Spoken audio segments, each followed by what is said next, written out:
Il y a tellement de choses à faire. Ça me fatigue d'avance. D'avance, ça me fatigue. Ça me fatigue d'avancer. Je veux juste rester où je suis. Je ne demande pas grand-chose. Il y a tellement de choses à faire que je ne choisis rien. Je reste là, je prends mon temps. Mais les choses viennent, elles viennent me chercher, elles reviennent sans cesse, elles ne me laissent pas tranquille. Alors j'essaie d'étendre mon cou, j'essaie de l'allonger pour voir plus loin, pour ne pas me noyer dans les choses à faire.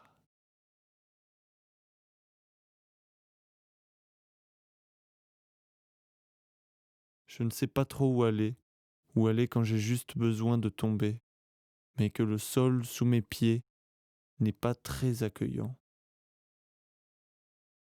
Où pourrais-je bien tomber tranquillement, sans me faire piétiner par les foules de gens qui font des choses, qui sortent du travail, qui vont au match de foot, qui ne voient même plus dans leur hâte que quelqu'un a juste besoin de tomber.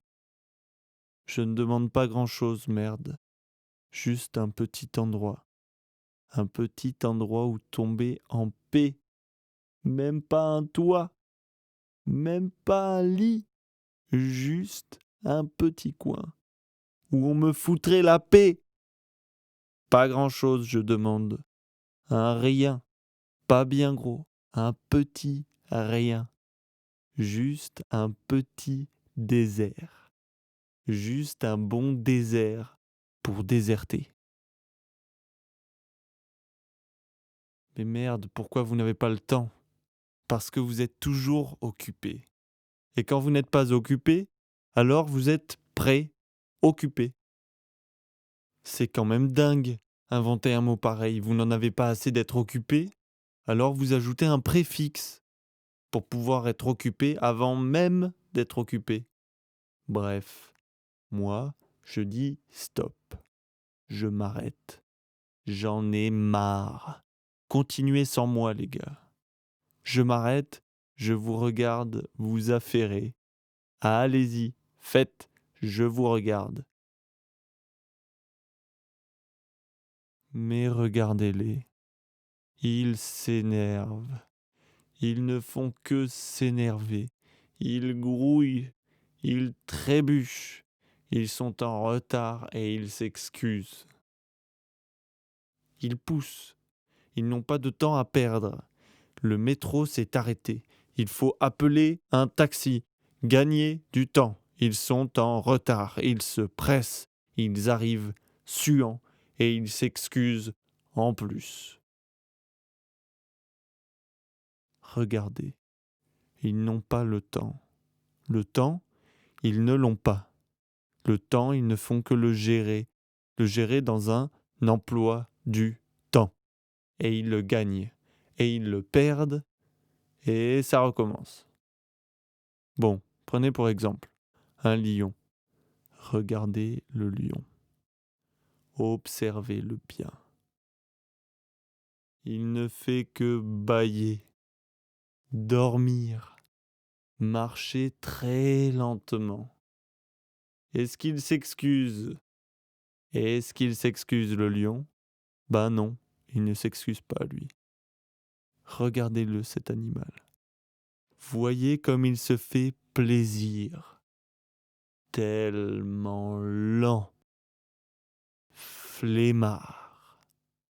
Il ne se presse pour personne. C'est pour ça que c'est le roi des animaux.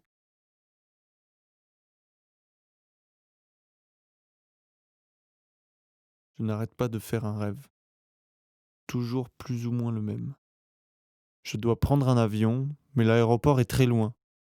Je dois prendre un avion, je le sais vaguement, mais j'oublie. Dans mon rêve, j'oublie. Puis, il y a un moment dans mon rêve, d'un coup, c'est comme si je me réveillais. Je me rappelle que j'ai un avion à prendre et qu'il faut que je cours. J'ai un avion à prendre, il part dans quelques minutes et je cours comme un dératé, je flippe tellement de rater l'avion. Mais c'est affreux cette angoisse de ne pas avoir le temps. Cette impression qu'on ne va pas y arriver, que c'est impossible, qu'on va le louper. Et à chaque fois dans ce rêve, je m'affole. Il m'arrive toutes sortes de choses qui me retardent. Mais j'essaie quand même d'y aller, à l'aéroport, et puis je m'épuise, j'en peux plus. C'est quand même dingue, cette angoisse de ne pas avoir le temps. Et c'est encore plus dingue que ça me poursuive même dans mes rêves. C'est une vraie invasion, l'invasion de mon espace temporel.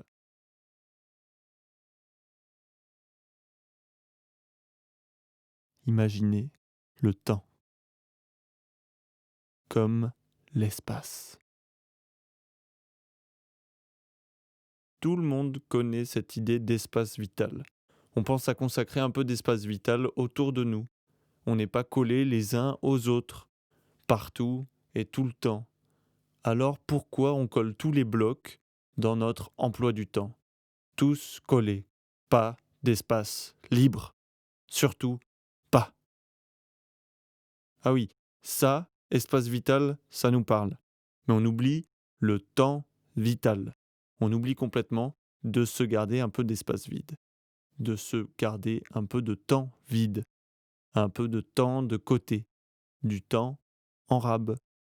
Du temps pour rien. Pour ne rien faire.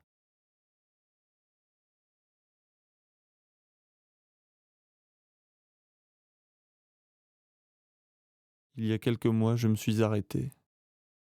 J'ai simplifié mon emploi du temps.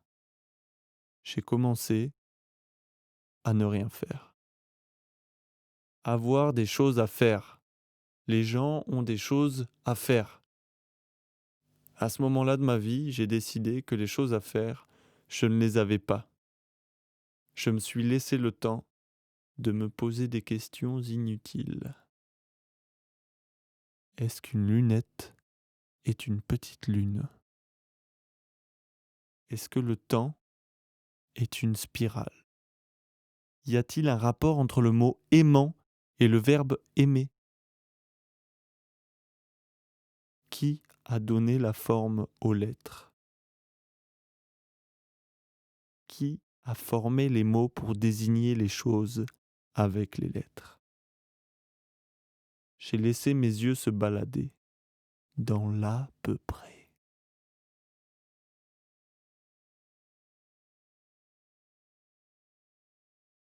J'ai trouvé le temps long. Je l'ai trouvé.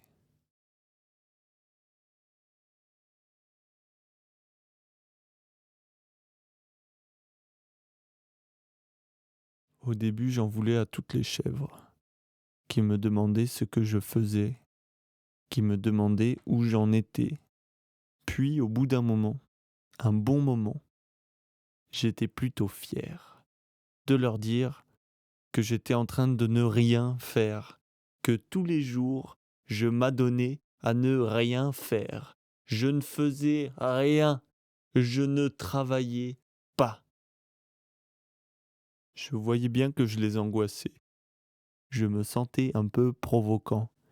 Et alors ils revenaient avec leur besoin de reconnaissance. Ah ouais, toi t'as rien fait. Ben moi j'ai fait plein de trucs aujourd'hui, je me suis pas arrêté. Je suis complètement overbooké en ce moment. Mais qu'est-ce que tu essaies de faire? Tu voudrais que je te félicite? Mais où vas-tu, mon vieux? Où vas-tu? Où cours-tu comme ça?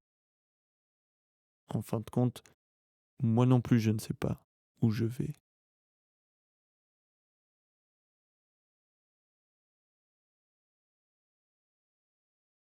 Je prends le temps, je prends le temps, je le prends et je le garde. Je le regarde. Le fil du temps, je le découds.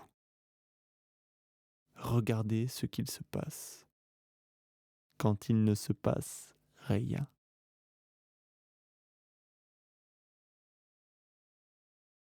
Je pense à la valeur du temps.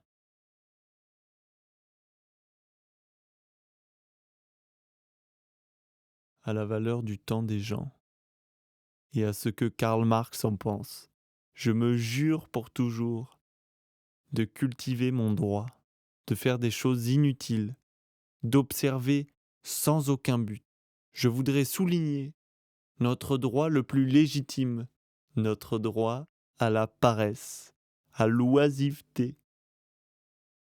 Parfois, ne rien faire. Je dirais que ça nous maintient en vie, ça nous différencie des machines.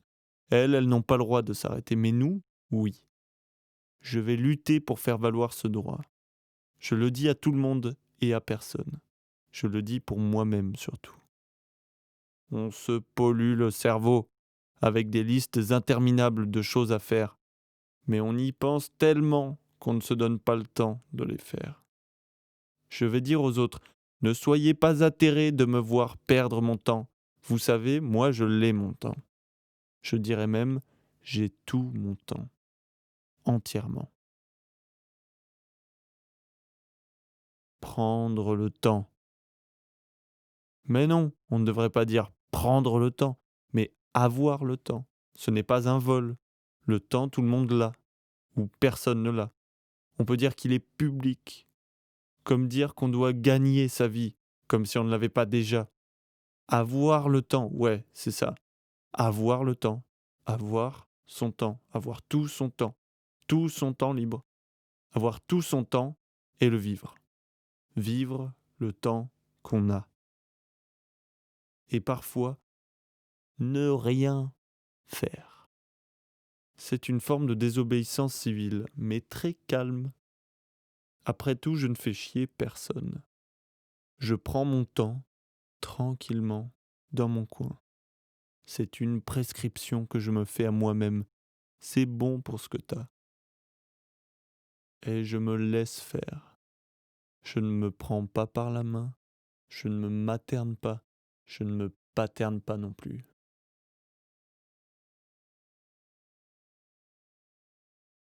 C'est dingue comment on a toujours emmerdé les gens lents, les faiseurs de rien. Ça commence dès l'enfance. Si t'es catalogué dans la lune, t'es foutu.